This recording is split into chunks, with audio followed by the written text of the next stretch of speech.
proposé par La Parole Donnée. Du haut de son mètre 96, Éric Champ, presque sexagénaire, contemple avec bonheur et reconnaissance sa brillante carrière de 3e ligne internationale aux côtés de ses coéquipiers du Rugby Club Toulonnais et du 15 de France. 2 boucliers de Brennus remportés avec les Rouges et Noirs et 4 fois finaliste du championnat de France, Éric Champ a également revêtu 48 fois le maillot de l'équipe de France, avec laquelle il a disputé 5 tournois des 5 nations et en a remporté 4, dont un grand chelem. Dans cet entretien, le géant de la rade revient sur sa passion pour le rugby, son attachement à l'esprit d'équipe et plus particulièrement au RCT où il a fait toute sa carrière, aux valeurs humaines, à la persévérance, mais aussi à sa famille, au centre de sa réussite personnelle et professionnelle. Éric Champ, que doit-on savoir de l'enfant que vous étiez pour comprendre l'homme que vous êtes devenu ? La famille, les parents, les grands-parents, les arrière-grands-parents. Moi, j'ai eu la grande chance, côté Corse, de connaître mon arrière-grand-mère. Incontestablement, leur environnement, qu'il soit géographique, professionnel et de cœur. Quand je dis ça, ça va entre le cours Lafayette, le marché de la Valette, Pietralba en Corse et les collines de Cuers. Bien sûr, le rugby, pas au-dessus de tout ça, mais en parallèle de tout ça, incontestablement un socle majeur, c'est la turbulence. La turbulence, c'est un socle majeur depuis tout petit, et c'est sûrement ce qui m'a construit pour être celui que je suis aujourd'hui. Voilà, et puis après, une fois qu'on a dit tout ça, que tout est parti, les rencontres, les groupes dans lesquels, bien sûr, j'ai joué. J'ai joué des groupes avec des gens de talent immense, mais pas que de talent sportif, de talent de vie, de talent d'attitude. Et puis après, parce qu'il faut faire bouillir la marmite, une vie professionnelle, intense, soutenue, formidable. Là, pareil, avec un leitmotiv que j'avais appris dans le rugby, que c'est quand même beaucoup mieux de collaborer, de travailler avec des gens qui sont brillants, même plus que toi. C'est toujours plus facile que de travailler avec Pim Pam Poum.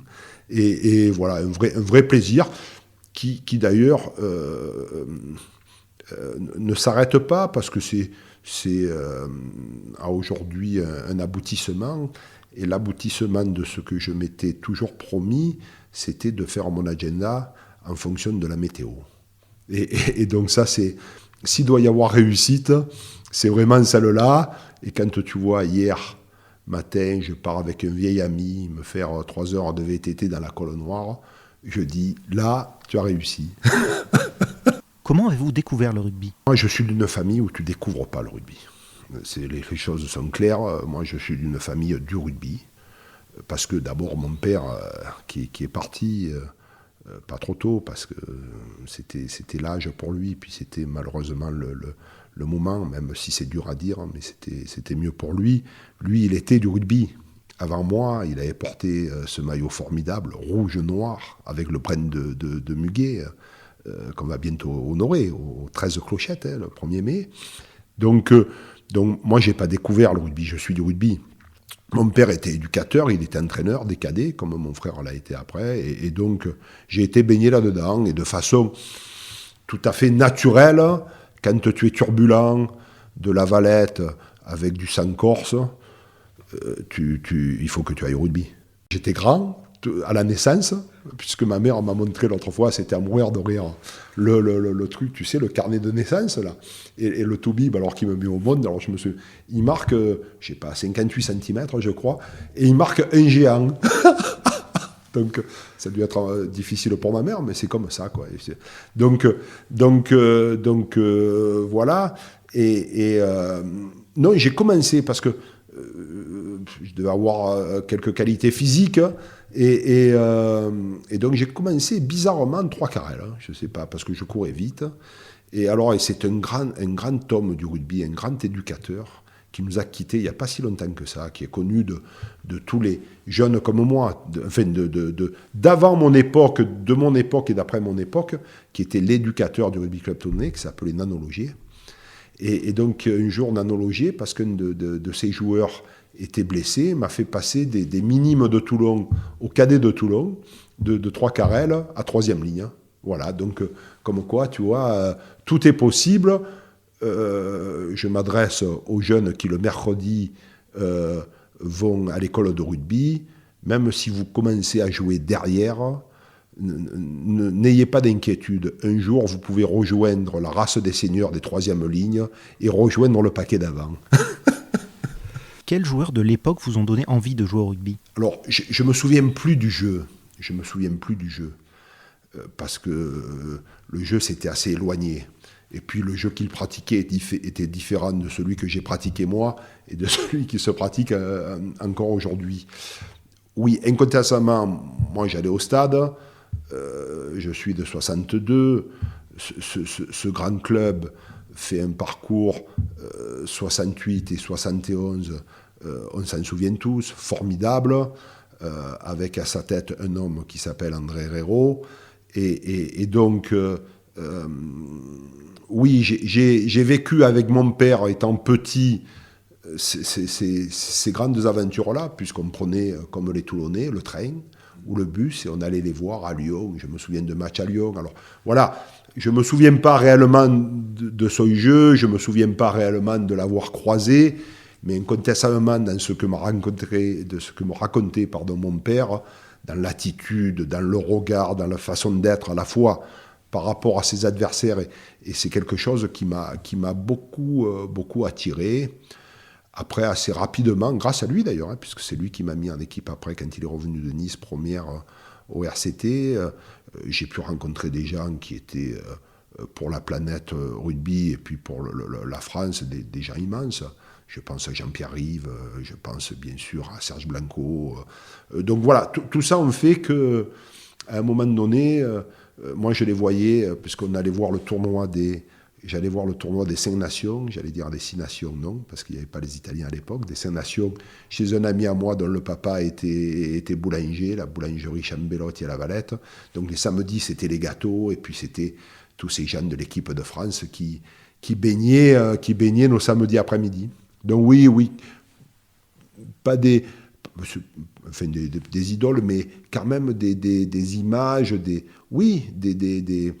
lumières, des étoiles, voilà, avec qui on avait envie de se raccrocher. À quel moment avez-vous compris que le rugby occuperait une place majeure dans votre vie ? C'est une très bonne question, parce que je me posais cette question, pas celle-là précisément, mais comment on vit les choses à un moment donné. L'équipe de France est rentrée dans la légende pour la 10e fois la semaine dernière, samedi, avec un collectif énorme, avec des joueurs depuis Gareth Edwards. On n'a pas vu un demi de mêlée, même si Jérôme a un grand talent. Gareth Edwards, Jérôme et le petit Dupont, tu vois, ça se ressemble un peu. Donc, ça faisait 12 ans qu'on n'avait pas eu de grand chelem. Mais alors, moi, sans être prétentieux, parce que c'est pas moi, mais c'est un collectif, j'ai eu le privilège d'être dans un groupe qui a fait un grand chelem, et j'ai dit, j'ai essayé de me souvenir pour savoir comment les joueurs allaient apprendre les choses, le vivre, et ainsi de suite. En fait, je me suis souvenu, et pour répondre à ta question, en fait, c'est un cheminement. Tu es dedans. Tu vois, moi, j'ai commencé assez jeune. Je n'ai pas répondu à ta première question. Moi, je crois que j'ai commencé à 6 ans à jouer au rugby. C'était assez tôt. Hein. C'était à La Valette, à La Coupiane précisément. Et j'ai commencé assez tôt. Et donc, après, tu es dans un cheminement. Et puis,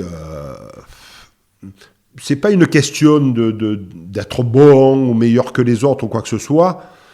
Mais...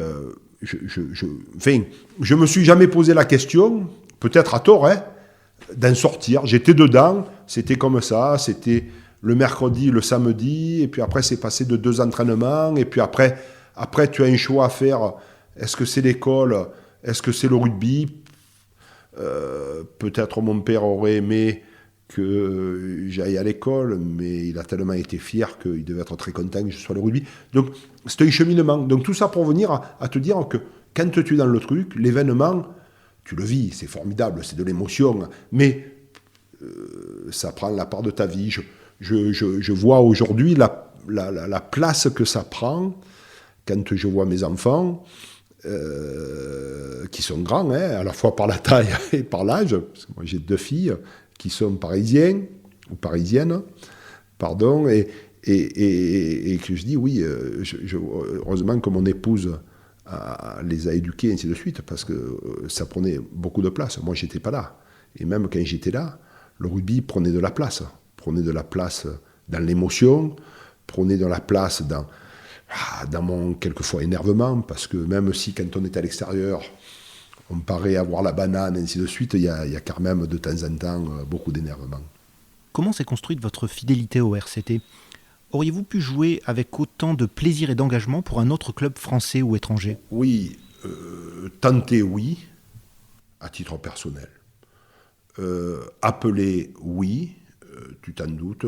Alors, pas appelé par l'argent, puisque l'argent n'existait pas ou peu, ou de façon, on va dire, parallèle, marron, enfin, peu importe les termes qui ont été employés là-dessus. Enfin, il n'y avait pas de trafic, mais bon, voilà. Mais pourquoi j'ai pas écouté ailleurs ? Parce que d'abord, je suis amoureux de cette région. J'ai dû, pour des questions professionnelles, aller habiter 4 ans à Paris. Très clairement, ça a été difficile pour moi. Et j'en suis revenu en quittant un boulot. Alors, j'en ai repris un autre très très beau, mais voilà. Je suis amoureux de cette région et j'ai du mal à pas être dans cette région. D'abord parce que j'étais dans un grand club et qu'on voulait maintenir au niveau d'un grand club et à qui il fallait aussi qu'on réimpulse un certain nombre de choses. Et tout y était. Tout y était. On avait un collectif superbe. Il y avait même 2 équipes. Il y avait Daniel, il y a eu André. Il y a eu Daniel derrière qui nous a dit « Mais c'est possible ». Moi, si je dois trouver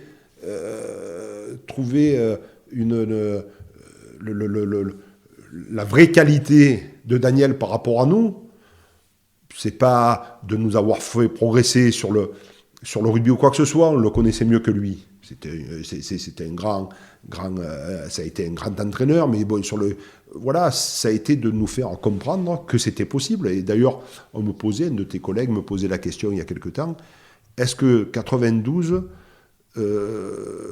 doit quelque chose à 87 ? J'ai dit bien sûr.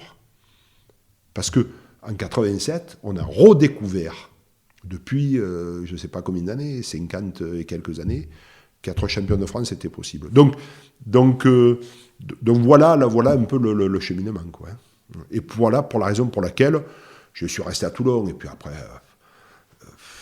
tu sais, moi, je te l'ai dit en intro, hein, mes grands-parents sont de Toulon, on était vendeurs au cours Lafayette, c'est une équipe, c'est un club, excuse-moi, c'est un club qui, en termes de tempérament, me colle complètement. J'aurais peut-être pu jouer au Racing, mais il aurait fallu que je prenne l'accent parisien et que je sois moins turbulent. Peut-être porter la cravate, j'aurais été emmerdé. Hein. Qu'avez-vous ressenti en portant pour la première fois le maillot du 15 de France ? Ça me fait le frisson, c'est important ce que tu dis, c'est qu'est-ce que j'ai ressenti. À la fois un aboutissement, tu sais, quand tu à un moment donné, jouer en équipe première de Toulon, pour moi, c'était un aboutissement. Réellement, j'avais envie, et ainsi de suite. Être champion de France, c'était un aboutissement. Et puis même, c'est difficile parce que tu le veux tellement qu'à un moment donné, tu n'es pas sûr d'être à 100%. Tu comprends ce que tu veux ? Et puis être en équipe de France, c'était à la fois ce cheminement et cet aboutissement. Oui, c'était un grand moment de joie et de partage familial. Tu as compris que c'était le réseau, le ROD ou la RAI, tout ça, elle est quand même, nous, très famille. Et voilà, quoi, c'était un peu à mes parents qui l'attendaient, pas mes enfants, puisque je n'avais pas encore d'enfants à l'époque, mais voilà, et puis peut-être aussi un peu à Toulon, un peu beaucoup à Toulon, alors peut-être un peu prétentieux, mais moi, quand je vois qu'il y a un jeune de chez nous, qui est fort chez nous, qui porte notre maillot, qui le défend et tout, puis à un moment donné, qui est récompensé au niveau de l'équipe de France ou autre, je suis ravi aussi pour nous. Parce que ça veut dire qu'on n'a pas besoin d'aller chercher des joueurs sur toute la planète pour gagner des matchs. Et tu comprends ce que je veux te dire, donc voilà. Qu'avez-vous retiré de cette longue expérience avec l'équipe nationale ? Alors, je me souviens de quelques échanges. D'ailleurs, une des fois où j'avais porté le maillot un peu avant de l'équipe de France, mais après je me suis blessé. Et quand il a fallu revenir, c'était plus compliqué, parce que tu sais, en équipe de France, j'espère que Charles Olivon va y revenir, mais on s'aperçoit que quand tu attrapes le rhume, qui est un beau collectif, pour rentrer, il faut y aller.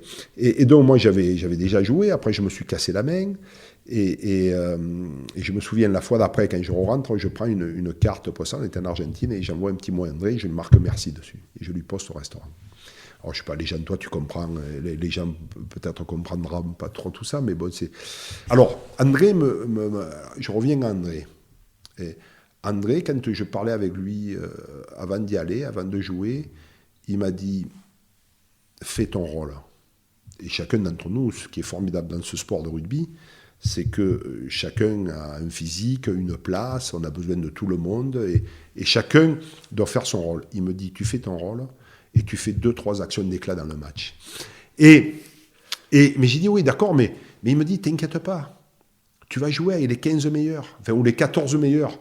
Donc les mecs, ils vont pas manquer le plaquage, la passe, ils vont la faire correctement. Donc, sans manquer de respect à Toulon, où on était déjà d'un très très bon niveau, quand tu passes au niveau supérieur, les mecs sont encore plus forts, franchement, quoi. Alors, on peut toujours discuter, puis nous, ça nous plaît.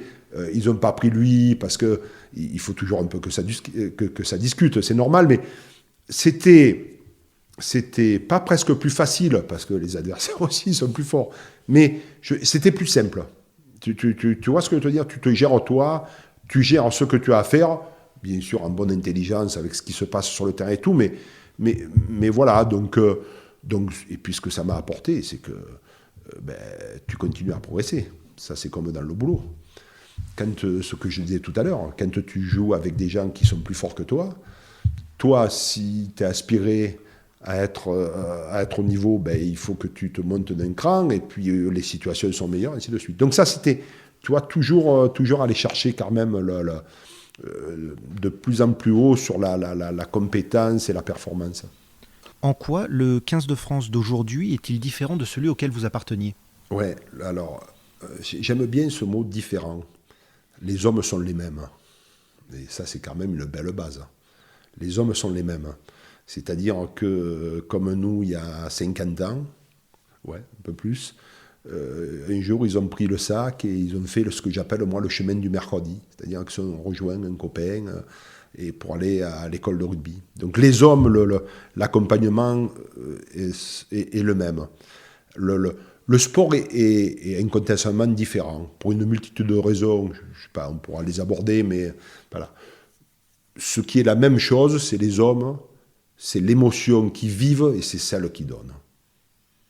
Moi, ce que j'aime beaucoup dans cette équipe, et ce qui a été quand même à la fois mon moteur et les équipes dans lesquelles j'ai joué, on n'en a pas parlé tout à l'heure, mais c'est l'émotion qu'on donne. Et nous, à Toulon, on avait envie de donner de l'émotion. On avait envie que les gens nous ressemblent et qu'on leur ressemble. Très clairement, dans le discours de Jacques Fouroux, avant les matchs, parce que avant les matchs, on se dit des choses, quoi, dans le vestiaire. Peut-être maintenant c'est différent, ils écoutent peut-être de la musique. Voilà, c'était de dire, n'oubliez pas que vous portez un maillot et que vous devez donner de l'émotion. Alors, c'est quand tu es sur un collectif qui a du talent, donc les gens sont les mêmes, ils ont fait le même chemin, ils donnent de l'émotion, en plus ça gagne. Alors l'émotion, tu la donnes quand ça gagne. Et pour ça que le terme est intéressant, intelligent. Par contre, on ne peut pas comparer, c'est totalement différent. Moi, je ne peux pas aller expliquer qu'en 1914, quand je jouais, je veux dire, c'était le même sport qu'en 2022, où tu vois, donc voilà. Après, une fois qu'on a dit ça, je trouve que le cheminement est similaire.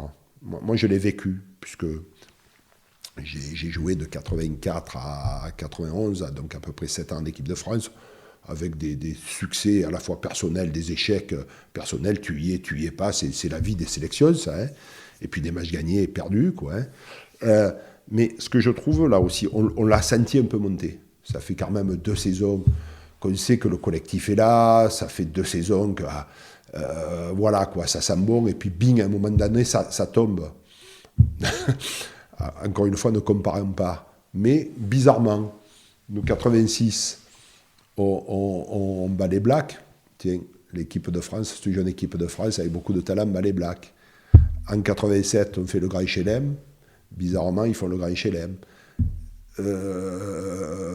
On fait la finale de la Coupe du Monde. J'espère qu'ils vont la gagner. Tu vois ? Donc, c'est des groupes, ça se construit un peu comme ça. Ouais. Comment avez-vous vécu la professionnalisation du rugby, vous qui avez toujours été un amateur ? J'ai été pendant longtemps assez éloigné du rugby. Puisque, donc, moi j'ai arrêté en 1980. Alors j'ai arrêté l'équipe de France en 1991. Je pense que les gens qui vont nous écouter, il y en a beaucoup qui sont pas nés. Et après, j'ai arrêté le rugby sur blessure, puis j'étais pendant 3 ans capitaine des Barbarians, qui est une sélection extraordinaire, jusqu'en 1994, où je me suis blessé assez gravement en Australie, et donc j'ai arrêté ma carrière de rugby. Et le rugby est devenu professionnel en 1995. Moi, je suis ravi pour les rugbyman et pour le rugby. Parce que d'abord, quand on fait ce sport, on donne beaucoup, à la fois de notre temps. Tu vois, tu m'as posé la question en amont. On était rugby, puis c'est les autres c'est nos épouses qui s'occupaient de nos enfants. On ne pouvait pas travailler correctement, on ne pouvait pas. Alors il y a quelques contre-exemples, mais on donnait beaucoup à ça. On donnait aussi beaucoup physiquement, c'est-à-dire que quand il y avait des pètes, je veux dire, on pouvait être estropié, abîmé pour la vie, quoi. Hein.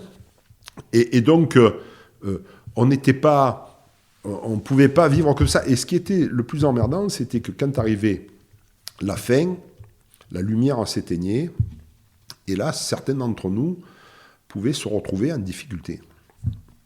En difficulté psychologique, quand ça s'arrête, on l'est tous. Parce que la lumière s'éteint, c'est comme ça, tu ne joues plus à Mayol, il n'y a plus de 18 000 personnes qui tu deviens le tournée normal. Quand tu ne joues plus en équipe de France, tu ne passes plus à la télé. C'est comme ça. La lumière s'éteint. Il faut savoir que ce n'est pas facile psychologiquement. Et donc, si tu n'as pas à un moment donné, pas préparé, parce que c'est des opportunités, c'est du cul aussi, une évolution, une préparation de reconversion, c'est comme ça. Et donc, le fait que ce soit devenu professionnel, je trouve que c'est bien parce qu'au moins, l'ensemble des joueurs sont dans un environnement professionnel, il y a un salaire, c'est abouti, et ainsi de suite. Donc, moi, j'ai trouvé que c'était plutôt une bonne ou une très bonne chose, réellement. Alors après, on connaît, on connaît, je trouve que ça, c'est plutôt un bien fondé, et je trouve que, donc 94, on va dire, à maintenant, ça fait, on va dire, 30 ans, hein, 30 ans de professionnalisme, hein, voilà, les salaires pour les joueurs sont à peu près raisonnables. Quand je dis à peu près, je tendrai presque plus sur la tranche haute, parce que un joueur qui rentre dans une voie dite pour devenir professionnel, il arrête tout le reste. Imaginons qu'il se blesse à 25 ans, il fait quoi après ? Donc voilà, donc moi je trouve que c'est plutôt bien pour le rugby et pour les joueurs de rugby. Après, on peut disserter de tous les, non pas les travers, mais les orientations qu'ils ont prises, qui fait qu'à un moment donné, effectivement, je ne me suis pas retrouvé, moi, dans le rugby qui était pratiqué par les clubs en France, quoi. Donc, Est-ce l'arrivée des joueurs étrangers qui a fait évoluer le jeu ? Alors, il faut faire attention. Moi, j'ai collaboré, je ne sais pas si tu le sais, avec la télé pour commenter les Coupes du Monde. Ça aussi, ça a été une expérience extraordinaire. C'est sûrement grâce à l'accent d'ici, du cours Lafayette. Et on parlait souvent de ça parce que malheureusement, même si c'est une grande année pour le rugby français, parce qu'on te fait un grand chelem, c'est une grande année, on vient de passer quand même pratiquement 15 ans de galère. Et moi, je crois que l'un des problèmes de ça, c'était qu'effectivement, ce rugby français s'est laissé aller à recruter massivement des joueurs. Alors, je ne peux pas être contre les joueurs, c'est les mêmes que moi. Sauf qu'être né à Toulon, ils sont nés en Nouvelle-Zélande, aux Fidji, je ne sais pas. Et en plus, le plus grand Toulonnais d'entre nous, il n'est pas né à Toulon, puisqu'il s'appelle Eric Melville. Donc tu vois, il faut faire attention, il y a plein de contre-exemples. Moi, je crois à la notion de déséquilibre. Je pense qu'à un moment donné, oui, c'est formidable d'avoir des grands joueurs dans une équipe, même quand c'est une équipe de club. C'est formidable parce que ça va faire progresser les joueurs. Quand tu as Wilkinson dans ton équipe, ça tracte l'équipe vers le haut, tu vois. Mais il faut aussi faire attention quand c'est déséquilibré, parce qu'à ce moment-là, je veux dire, comment s'épanouissent les joueurs de chez nous. Et je crois qu'aujourd'hui, le rugby, pour des raisons multiples et variées, est en train de retrouver un autre équilibre. Et chaque fois que notre équipe de France gagne, je trouve que c'est vachement important parce que nos joueurs n'ont rien à envier aux joueurs des autres planètes. Alors après, il peut y avoir des notions économiques. C'est un sujet dans lequel je n'ai pas très envie de rentrer, mais bon, voilà. Qu'avez-vous retiré de votre passage à la présidence du RCT ? Extraordinaire. Quand je fais le delta entre ce que ça m'a apporté et là où j'ai eu de la tristesse, il y a 90% de bonheur pour 10% de tristesse. Je vais commencer par le bonheur, c'est mieux, non ? On garde la tristesse pour la fin. Le bonheur, ça a été de revivre avec des gens qui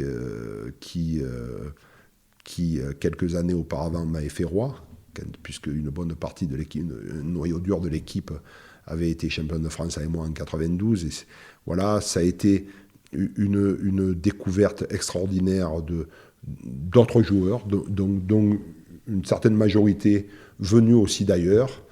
Ça a été une découverte de gens au service de ce grand club, mais dévoués à 2500%, que j'ai rencontrés là et qui sont devenus des amis. Ça a été bien sûr une réussite de refaire remonter ce club en top 14, puisqu'on était, pour des questions malheureusement financières, redescendu en Pro D2. Et puis, après, ça a été un échec, mais beaucoup de gens vont m'en vouloir, mais je le dis quand même. Je le savais. Je le savais, et tu sais, le staff, c'était Thierry Louvet et Aubin Weber, et moi, et on a voulu le faire. Aubin connaissait très bien le rugby en France, et il disait, mais si on ne recrute pas, on va aller dans le mur. Et comme nous, on était des bourrins, on a pensé que on pouvait faire avec les gens qui nous avaient fait monter de Pro D2 et de Top 14 et sans recruter la planète entière. Et moi, je savais que c'était une erreur. Mais je n'avais pas envie de faire autrement. Et il faut savoir que je voulais, après qu'on ait... Je crois que je ne l'ai jamais dit. Donc, tu vois, je te dis une première. Après qu'on ait été championne de France, même l'un des plus proches d'entre moi qui nous a quittés, et tu sais ce que je pense de lui, Eric Melville m'a dit, quitte le club, tu as fait la mission, c'était ça, quoi. Et parce qu'après, il fallait des gens qui pensent différemment de nous et de moi. Des gens qui aient la capacité financière à aller acheter Umaga, à aller acheter Wilkinson, à prendre... Et donc, tu vois, c'était très clair là-dessus. Donc voilà, alors la grosse partie de tristesse, mais c'est des petites tristesses, c'est d'avoir été interpellé par quelques supporters de façon déplacée à la sortie du stade, qui m'ont valu de leur courir après. Et ils ont eu une grande chance, c'est que j'avais les chaussures en cuir. Autrement, on aurait fait une belle bagarre en général, je déconne pas. J'étais capable d'aller jusque-là. donc voilà, mais c'était un très bon moment et j'ai été, voilà. Mais Eric avait raison, je le savais. Et c'est la raison pour laquelle, après, j'ai été, mais franchement, l'artisan, le porteur, de dire il faut qu'on emmène dans ce club quelqu'un qui ait à la fois des moyens et surtout une vision différente de la nôtre. Tu vois, moi, virer 14 mecs qui nous avaient fait champion de France pour D2, j'étais pas capable. Et pourtant, c'est ce qu'il aurait fallu que je fasse. Mais bon, comme ça, et je veux dire, mais même aujourd'hui, avec l'expérience, je ne le referai pas. Je ne les verrai pas quand même. Cela fait 2 fois que vous citez le regretté Éric Melville. C'était un ami très proche? Ouais, c'est plus que ça. Ouais. Nos enfants ont le même âge. Là, je suis en relation régulière avec son fils, puisqu'on l'aide un peu à trouver un stage. Il fait de très grandes, de belles études dans le domaine de l'ingénieur. Donc, c'est un domaine que je connais assez bien. Et oui, parce que très clairement, Éric Melville n'aurait pas été avec nous durant cette période. On n'aurait pas eu les titres qu'on a eus. Ça, c'est clair. Et puis, deuxièmement, humainement, en termes d'amitié, de relations et tout, c'est quelqu'un je sais pas comment on peut dire, mais voilà, qui rayonnait beaucoup sur le club, sur la ville, sur son environnement, et ainsi de suite, quoi. Oui, je pense que réellement, quand on cumule que ça, on ne peut pas classer les joueurs de rugby, parce qu'on dépend tellement des autres que c'est très difficile. Mais quand même, quand on met qualité de joueur de rugby, qualité humaine, attitude, il est loin devant beaucoup de monde. Comment s'est passée votre reconversion? C'est un peu comme je disais, tu sais, tu te retrouves dans des drailles. Je pense qu'ils comprendront trop ce que c'est, les drailles. On est dans une draille, il y a des opportunités. Quand à un moment donné, je me pose la question, alors j'étais plutôt bien, je sortais des apprentis, jusque-là ça ressemble à une bonne majorité des Toulonnais, je me retrouve dans les ateliers de l'Arsenal, puisqu'on n'appelait pas ça Naval Group à l'époque, mais à l'Arsenal, et je suis chouchouté, tu te doutes bien, tu joues le dimanche avec le grand club de rugby, le lundi, on ne t'emmerde pas, quoi. On te dit reste dans un coin, repose-toi, fais les devoirs. et surtout, sois prêt pour vendredi prochain, quoi. Hein. Bon, donc, pour samedi prochain, pardon. Donc, j'aurais pu laisser filer les choses comme ça. Bon, là, pour en parler avec mon père, qui était comme moi, hein, ouvrier de l'Arsenal, hein, je veux dire, c'est ce qui était un beau parcours, hein, à Toulon. Hein. Il me disait, voilà, réfléchis, parce que peut-être tu peux faire autre chose. Alors, des choses se sont présentées à moi quand j'étais en équipe de France, des choses se sont présentées à moi, comme à un moment donné, j'ai failli collaborer avec le groupe Ricard, plutôt sur les côtés Orangina, j'ai failli collaborer à un moment donné avec la GMF, et puis après, c'est un autre joueur, qui est d'ailleurs toujours, hein, Éric Bonneval, hein, que je salue, qui est... Donc il y avait quelques opportunités, et puis le truc a fait à un moment donné que, pour des raisons là aussi à la fois familiales et géographiques, La Valette, hein, c'est peut-être un peu le barycentre, enfin, 2 familles très proches, hein, la famille Tisserand et donc dans ma famille Guerroir et Champ, hein, Champ et Guerroir, était directeur d'un petit bureau d'études, et puis ça a été une opportunité. C'était une soirée parisienne, après un match du tournoi. Il était là avec le président de son groupe, et puis on a super bien fité, puis ils m'ont dit, tiens, toi tu as une formation technique, est-ce que tu veux pas venir avec nous? Et puis bam, bam, bam, bam. Voilà comment ça s'est fait. C'était une réelle opportunité. Après, c'est toujours pareil, hein, il faut les saisir. Ça a été beaucoup de travail, parce que tu t'en doutes, même avec une formation technique de bon niveau, hein, aux apprentis, tu ne deviens pas dirigeant de groupe de 3000 personnes, comme je l'ai été, hein, je n'ai pas honte de le dire, hein, bien au contraire. Hein. Et donc après, ça a été ce que j'avais connu sur le terrain. Des gens brillants, forts, qui ont accepté de collaborer avec un autodidacte, d'apprendre, mais bon, j'étais sûrement bonnard, et puis je leur apportais aussi toute mon énergie, tu vois, donc c'était, voilà comment ça, tu es dans des drailles, et puis après, tu suis la draille, et puis moi j'ai été aspiré grâce au rugby, sur après la réussite, qui n'était pas obligatoirement une réussite financière. J'étais pas habitué, puisqu'au rugby, la réussite, elle n'était pas liée à la finance. Mais par contre, j'étais habitué à la réussite pour être le meilleur, pour être dans des groupes qui travaillent, qui gagnaient, et ainsi de suite, quoi. Donc, ça a été un vrai beau vecteur. Quel regard portez-vous sur l'actuelle équipe du RCT ? Je porte toujours le même regard. Le même que quand j'allais au stade, que mon père me menait en 71, que j'avais 7 ans. Le regard, il est toujours le même, c'est celui de l'amour. Je veux dire, très clairement, quand tu es rouge et noir, supporter, et que tu as en plus porté les couleurs, je veux dire, il ne faut pas avoir peur des termes comme ça. Hein. Donc c'est celui de l'amour. Après, comme j'ai été à la fois aux affaires, j'arrive à faire la part des choses. Je pense que, si tu veux, je crois aux tranches de vie.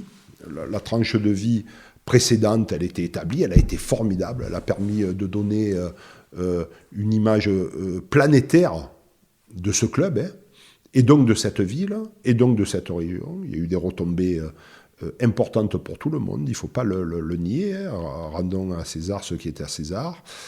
Une nouvelle ère est arrivée, pour des raisons qu'on n'a pas à commenter là, je veux dire, mais heureusement, parce que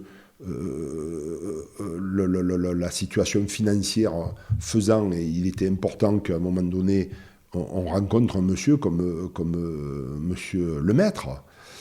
Voilà. Et donc, je pense qu'il a eu peut-être un peu de mal à mettre son projet en route. Je crois qu'il a compris un certain nombre de choses. Je crois qu'il va s'entourer aussi de nouvelles personnes. Je pense essentiellement à Pierre Mignoni, hein, qui sont incontestablement et des Toulonnais et des gens qui ont réussi dans les missions qui leur ont été données, d'ailleurs à Toulon et puis aussi ailleurs, et que les choses vont fonctionner. Les choses vont fonctionner. Moi, ce qui me plaît beaucoup, je parle quelquefois avec Bernard Lemaître, en sachant que les conseilleurs ne sont pas les payeurs, hein, donc tout à fait, mais je trouve qu'aujourd'hui, il faut qu'il a... C'est un juste équilibre, on l'a dit. Il a mis beaucoup de moyens pour ce centre de formation. Il ne faut plus que les bons minots qui sortent de chez nous partent ailleurs. Alors, moi, je crois au talent, mais je l'ai déjà dit, ça m'a... Parce qu'avec les réseaux sociaux, tout ça, maintenant, c'est rigolo. Moi, je ne suis pas dessus, mais les gens te le rapportent. Quand je dis qu'il ne faut pas laisser partir Isa, c'est parce que je suis persuadé que c'est l'une des meilleures troisième lignes du monde, et que c'est avec des joueurs comme ça que tu gagnes les matchs. Et tu vois, il n'est pas toulonnais. Alors voilà, alors après, pourquoi on laisse partir Cabot ? Après, c'est très compliqué, parce que là-dedans, il y a le côté cœur, il y a le côté professionnalisme, il y a le côté des agents. Mais je suis foncièrement persuadé. J'étais très inquiet il y a encore quelques semaines, puisque on était mi-figue, mi-raisin, mais plutôt vers le bas. Je crois que quand même nos dernières prestations montrent que on ne devrait pas avoir le risque de la descente, et que je pense qu'avec l'arrivée de Pierre Mignoni, bien sûr de Franck Azema aussi, hein, qui est un très très bon entraîneur, et les moyens, parce qu'il met des gros moyens, monsieur Lemaître, que met monsieur Lemaître, le président, on va d'ici quelques temps revivre sur un beau collectif qui nous permettra après être champion de France, champion d'Europe. C'est très compliqué, il faut autre chose, mais déjà de nouveau d'être dans les premiers Français. Enfin, en tous les cas, c'est ce que je leur souhaite.